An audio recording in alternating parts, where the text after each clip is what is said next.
Алаш баласын шексіз қуанышқа бөлеген, арманымызды ақиқат еткен, іргелі ел болып, тәуелсіздіктің бесігінде тербелгелі 30 жыл.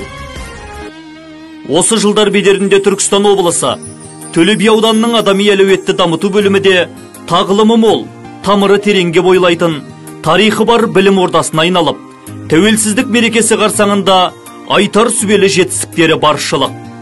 Тәуелсіздігіміздің тұғырлы болуы білім мен ғылымның дамуында. Ауданымызда жалпы білім беру саласы тәуелсіздік жылдары тың серпінмен дамыды. Алғашқы 10 жылдықта мектептердің жалпы санының 5%, екінші 10 жылдықта 30%, үшінші 10 жылдықта 47%, яғни бүгінгі таңда 82% заманауи талапқа сай ғимараттарға айналды. Осы жылдарда ауданымызда 23 мектепке жаңа құрылыс, 8 мектепке қосымша ғимараттар, 24 мектепке күрделі жөндеу жүргізілді. 100 мектеп бағдарламасы аясында ауданымызда 1 мектеп пайдалануға берілді. Мемлекет тарапынан осы жылдарда білім саласының қызметкерлеріне кезең-кезеңмен әлеуметтік жағдайларын жақсарту бағытында түрлі қолдау бағдарламалары жүргізілуде. Айлық жалақылар тәуелсіздік алған жылдарға қарағанда бірнеше есеге артып, педагог мәртебесі заңы қабылданып, қоғамда беделі артуда. Бұл әрине тәуелсіз ел болғанымыздың нәтижесі. Алдағы уақытта осы істің қайтарымы ретінде өткенімізді білетін, бүгінді түсінетін, ертеңімізге сеніммен қарайтын, жан-жақты тұлға тәрбиелеу тәуелсіз еліміздің ұстаздарының парызы. Мемлекет тарапынан білім ордаларының материалдық базасын нығайтуда түрлі қолдау іс-шаралары жүргізілуде. Солардың бірі облыстық үздік ұйым конкурсына қатысқан Балдыберек жалпы орта мектебінің барлық кабинеттері жаңа заманауи техникалық жабдықтармен қамтылып, 23 миллион 800 мың теңге грантына ие болды.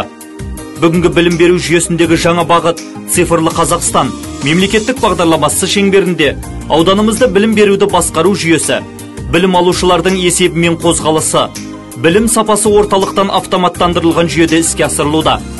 Елбасының бастамасымен балаларды мектепке дейінгі тәрбие мен оқытумен қамтамасыз ету жөніндегі балапан бағдарламасы мен аудан бүлдіршіндері мектепке дейінгі ұйымдарға 100% қамтылды. Болашаққа бағдар рухани жаңғыру бағдарламасындағы қоғамдық сананы жаңғыртудың басты бағыттарын жүзеге асыруда 9 мыңға жуық іс-шаралар кәсіби бағыттау мақсатында тұғыры биік Төле бидің ұстаздары атты сынып жетекшілер мен дарынды балалар форумы өткізілді. Облыстық өнер және қолөнер фестивальдерінде аудан оқушылары алғашқы орындар иеленуде. Төле би өрнектері жобасы аясында қолөнер үйірмелері жұмыстарының электронды көрмесі жасақталды. Үздік жұмыстар ЮНЕСКО халықаралық кітап қорына енгізілді. Тәуелсіздік жылдарында педагогикалық мамандықтың беделін арттыру, білім беруге жан-жақты қолдау көрсету және ауылдық мектептерге жас мамандарды тарту үшін түрлі шаралар қабылданды.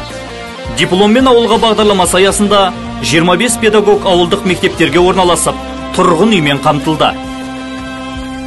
Республикалық үздік педагог байқауында 2 мұғалім, облыстық кезеңде 1 мұғалім, үздік педагог номинациясын иеленіп, қаржылай көтермелеу сыйақы алды. Тәуелсіз Қазақстанда мұғалімге деген құрмет жыл сайын артып келеді. Бұған дәлел педагог мәртебесі туралы заңның қабылдануы. Ұстаздардың құқығы, беделі, әлеуметтік жағдайы заңмен бекітіліп, үлкен құрмет көрсетілуде. Ауданда бүгінгі таңда ерен еңбектерімен кәсіби шыңдалған ұстаздар жыл санап артып, Қазақстан Республикасының Ыбырай Алтынсарин медалімен білім беру ісінің үздігімен марапатталуда. Жас мамандарға кәсіби бағыттаудағы тәлімгерлік жұмыстың ұйымдастырылуы нәтижесінде ел үміті марафонында ұстазымыз үздік жастар премиясын иеленді. Білім мекемелерінде 30 магистр қызмет атқаруда. Ұстаздардың 55% шығармашылық еңбектерінің нәтижесінде жаңа форматта біліктілік санаттарын көтерді. Қазақстан Республикасында білім беруді және ғылымды дамытудың 2020-25 жылдарға арналған мемлекеттік бағдарламасын іске асыруда ауданымызда кәсіби көмекті қажет ететін мектептерге бекітілген жетекші мектеп басшылары өздерінің көшбасшылық тәжірибелерімен бөлісіп, үйрету және қолдау көрсету жұмыстары жолға қойылды. Әдістемелік шеберханасы бар 18 ұстаздың шығармашылық жұмыстарынан әдістемелік көмекші құралдары шығарылды. Кәсіби құзыреттілігі жоғары мұғалімдерден қауымдастық құрылып, Білім сапасы сапалы жоспарланған сабақтан ұстаныммен жұмыс істейтін топ мүшелерінің ақылдасу сабақтары мұғалімді ізденуге бағыттауда. Педагогикалық ғылымдар академиясының академиктері, Мұхтар Әуезов атындағы Оңтүстік Қазақстан мемлекеттік университетінің ғалымдары ауданымыздағы ауыл мектептеріне қолдау көрсетіп, оқушылар мен ұстаздарды ғылыми ізденіске бағыттауда. Ата-ананың білім ордасымен байланысын нығайтуда, білім сапасы мен саналы тәрбиені жақсартуға бағытталған үлкендер жолы ұлылық. Біз біргеміз, білім төле би. Әр бала бір жұлдыз, мастермайнд, тәлім тренд, шаңырақ жобалары іске асырылып, кең ауқымда қолдау табуда. Біздің ел тізгінін ұстайтын дарынды оқушыларымыз республикалық, облыстық, түрлі білім додаларында алдыңғы қатардан көрініп, әлемдік үздік жоғары оқу орындарында білім алуда. Білімді бәрінен биік қоятын ұлт болуға ұмтылу ұлы мұратымыз.